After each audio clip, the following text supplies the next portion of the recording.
啦。咁真係情侶創業6年嘅我哋。究竟正常經營嘅收入咧係點樣分配啦？咁而佢哋呢件事上面咧最大嘅問題都係喺個股權分配上面。好啦，咁以我哋為例啦，咁我媽咪100%投呢個資金落去整呢間西餐廳啦，咁但係佢依家唔想搞啦，咁佢就將佢股份俾咗我，咁其實我哋本身係100%嘅，咁但係因為我唔想管理啦，咁我就想俾佢管理，咁我就分咗20%嘅一個技術股俾佢，咁我哋個純利上啦，咁佢係有得到20%嘅收益嘅。咁呢一樣嘢咧係正想同大家講嘅就係，就算你投咗100%嘅錢入去，但係你冇實質經營入去嘅話，咁你嘅股份都係會被削弱嘅。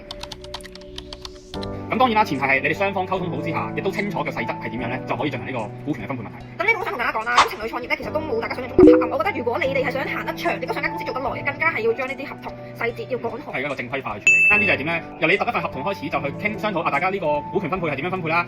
究竟幾時可以退出啦？如果有一方真係想退出咧，究竟幾多年之後可以退出啦？